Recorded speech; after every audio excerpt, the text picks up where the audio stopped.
So, moving along. Here's the deal, guys. We're not hitting all the details. Those are on the audio podcast. What we're doing is we're catching up to the audio podcast. So, we are jumping forward rather quickly. And so, I want to talk about a little bit of a transition. And I want to get into some of the school stuff because this is my dyslexic life, and there are some things that were going on that were tough, right? I mean, I told you we had figured out I was dyslexic, and they didn't have a solution or a real way to support me specifically, right? My learning disability was not so severe that I needed to be in this type of special education they actually provided. Although it was severe enough to make a miserable educational experience and stifle me from actually learning in the style that they were providing. So it just was not functional, right? The school system at that point was not functional. And by the way, look, man, I don't want to be negative, but I don't see a lot of change in the school systems since. As a matter of fact, in some ways, I feel like it's even gotten worse. I feel like there's misappropriation of funding for people with learning disabilities. I feel like some of the schools take advantage of that situation and put the money in other places. Those are things that I've seen. And I feel like the teachers don't really have an interest in diversifying the way they teach. And the schools don't have an interest in offering up solutions in which maybe if a teacher is teaching a very traditional style, then there's another situation or a different teacher, a different program where a different style of learning could be provided, right? So we have a lot of catching up to do for this. And here's the thing is that dyslexic people are huge parts of the progression of society in general, especially if we look into the past, right? And the people that were dyslexic that made a difference. So we don't want to miseducating those people, right? Along with myself, just anyone in general that has those issues, because dyslexic people really do end up being problem solvers. They're creative thinkers, and they get used to working harder than everyone else. So when it comes down to performing, especially once they've become an adult, the tools that they've kind of thrown in their backpack that they carry with them are very different than most people. And so that being said, just passing them through is probably not the best way to handle it. And that's what had happened to me. I had gone from kindergarten to sixth grade, and I had failed my entire way through it. But somehow I was still in the sixth grade. I wasn't reading much better. I wasn't writing much better. I had gone through reading specialists. It wasn't helping. If anything, I was just exhausted from all the schooling and then reading specialists and homework and extra classes and everything that I was doing. So it was just kind of a mess, man. It was hard. And there were people that tried, and then there were people that didn't. But either way, it was still a difficult thing to get through. And so I just want to talk about some of the situations in which, like, this just really didn't have to happen this way, and it could have been much better, right? And so there's a thing that teachers do in a class, and it seems efficient to them, I'm sure. But what they'll do is they'll have people taking turns reading from a book, paragraph to paragraph to paragraph. Now, the whole class listens, maybe reads along, all while the person's reading.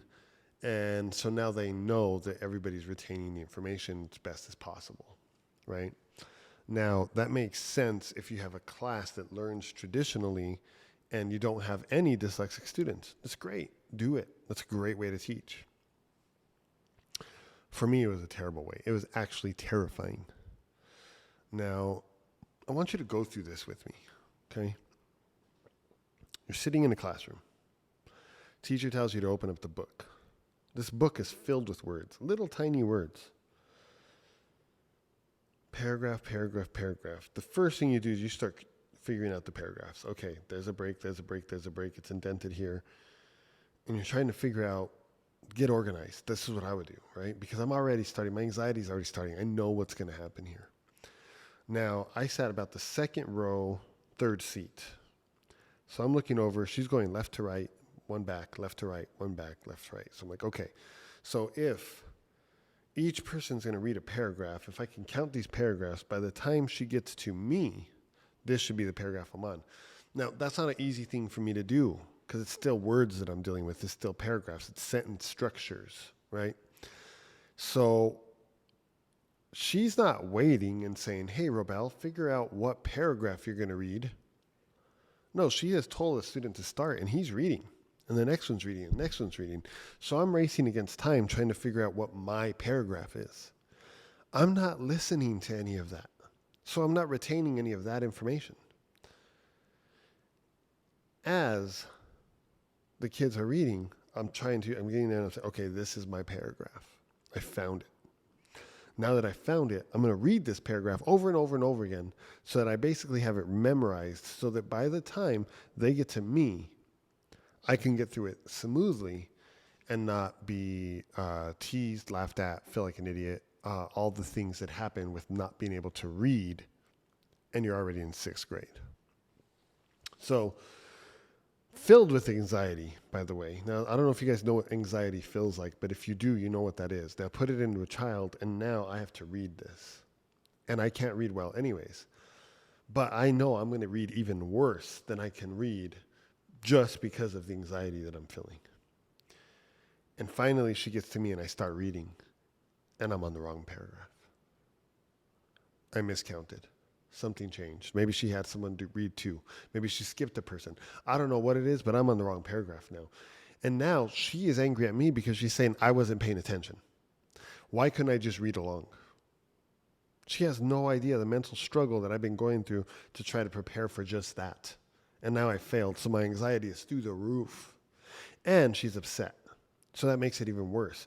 The kids start to laugh a little bit. No big deal, though. All I've done is chosen the wrong paragraph. People may not think that I have an issue with reading at this point, just that I chose the wrong paragraph. Okay.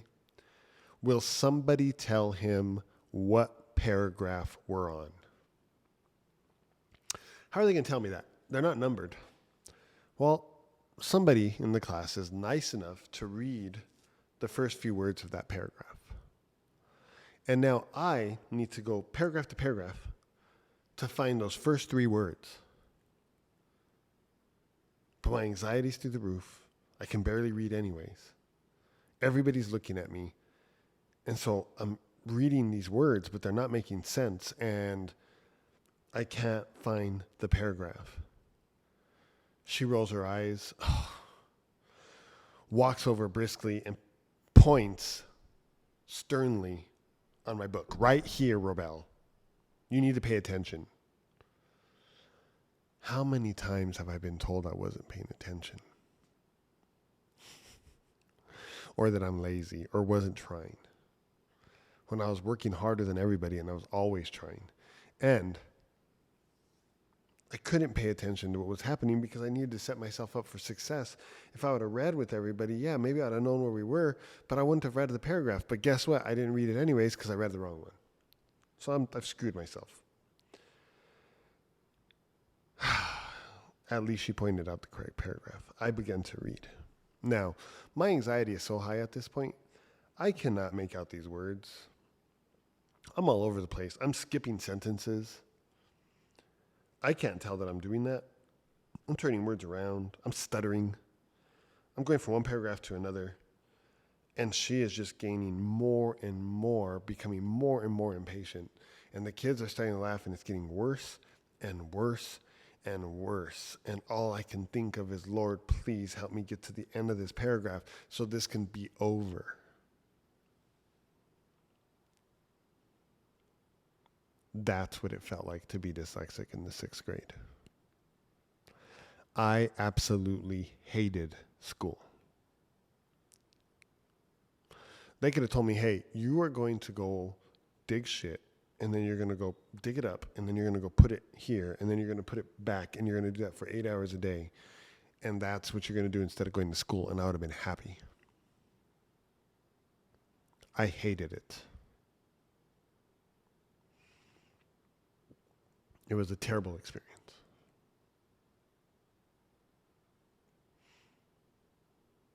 And then it caused other issues. You know, go outside, I want to play basketball. All the kids are playing basketball. I want to play basketball. I didn't have a dad around. I didn't know how to play basketball, but I wanted to try. I wanted to play. I wanted to be a part of what these other boys are doing. I remember, man, there's a guy, his name was Gabe, and he played basketball really well. And so he took a little bit of time. He said, hey, man, you got to dribble the ball when you're moving. Shoot the ball when you can, pass the ball when you can. You can only take 2 steps before you shoot. And this is when we take it out. And he kind of took me and he started to teach me how to play basketball. And I was younger then. I was like 3rd grade, 4th grade. And I did, man. I started learning how to play basketball. Enough that I could play, but I was never picked first, ever. Never picked first. I wasn't that good. Like I said, I didn't have a dad to teach me, really. I had my grandfather. My grandfather was busy with things, and he did his best. He was great, and he taught me a lot of things. But, that wasn't in the arsenal. That wasn't one of the things. And so when I was at school, I was on my own to figure that out. And as my brother started growing up, I always made every effort to teach him what I knew, and he ended up becoming an awesome athlete. He could play basketball. He could play football. It didn't matter. You give him a ball. That's all he needed, right? I remember we used to run patterns. We used to run football patterns. And we run football patterns, and that's what we do, me and my brother. And that was that, like I would try and do my best, but I was learning these things on my own. And so one day we're playing ball and I shoot and I miss a shot and there's a kid there, and he had already been giving me crap. We were in school together, we were in class together, and just didn't have a ton of respect for me. And, he would tease me when I had the reading issues, and all of that just kind of added fuel to the fire. And